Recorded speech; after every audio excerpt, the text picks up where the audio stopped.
Je crois que je me suis fait arnaquer. Storytime.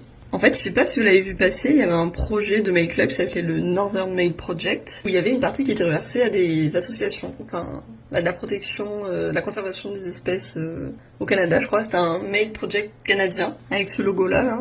Je sais pas si vous l'aviez vu. Du coup, ça me parle, le projet. Moi, c'est dans l'idée, c'est proche de ce que je fais, donc vas-y, je m'abonne, je me dis, let's go. Donc, je vois que le bail, en gros, c'est que tu reçois une illustration, un sticker, ou deux, je sais pas, j'avais pas trop compris, et une lettre par mois. Du coup, il y avait 5% du montant que tu payes qui va à des assos. Je m'abonne, c'était pour octobre, je crois. Et du coup, à ce moment-là, il y a une grève au Canada de la Poste. Donc, elle peut pas envoyer les contreparties tout de suite. Donc, je me dis, bah, vas-y, ça arrive, c'est pas grave, enfin, j'attends. Donc, je me dis, ouais, ça va se débloquer, ça va se débloquer. Donc, normalement, c'est bon, ça se débloque. Je finis par recevoir mon courrier, donc je le reçois, mon enveloppe et tout. Je me dis, trop chouette, vas-y, j'ouvre. Donc, dedans, j'ai la lettre, comme prévu, le print, mais sympa, moi j'aime bien. Et je me dis, vas-y, y a pas de sticker.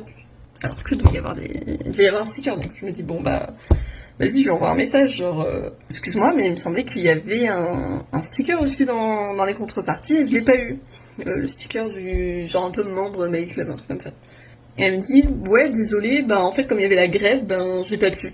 C'est comment ça, ok. Il me dit après ça partira avec les envois du mois d'après. Je me suis dit bon, vas-y, ça arrive, une grève, elle peut rien. Puis le temps passe et je me dis vas-y, je vais peut-être aller résilier mon abonnement finalement. Donc je vais sur le site, enfin je veux aller sur le site, je tape le nom, introuvable le site. Je me dis vas-y, c'est bizarre. Je recherche, mais encore, je me dis, vas-y, je suis con quand même, enfin, genre, je sais pas écrire. Je retape, je trouve pas. Je trouve impossible de trouver le site. Parce que je voulais juste annuler le truc, impossible. Du coup, je vais sur TikTok, je me dis, bah, vas-y, je vais voir son compte. Introuvable. Le compte aussi a disparu.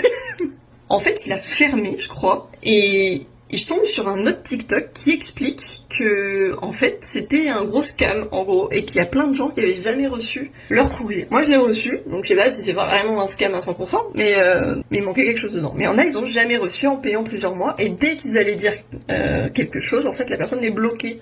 Donc, bon, voilà. Et apparemment, du coup, j'apprends que la police aurait chopé cette meuf. Parce que, du coup, c'était un scam, genre... Du coup, il y a des centaines de personnes qui n'ont jamais reçu leur contrepartie. Apparemment, c'était une arnaque, en fait. Et du coup, voilà, la meuf serait fait choper par la police. Et bon, du coup, j'ai pas pu annuler mon abonnement, mais j'ai pas été prélevé, donc je pense que juste elle a fermé le truc et ça marche plus, quoi. Mais est-ce qu'il y avait d'autres Français qui étaient avec moi dans cette galère ?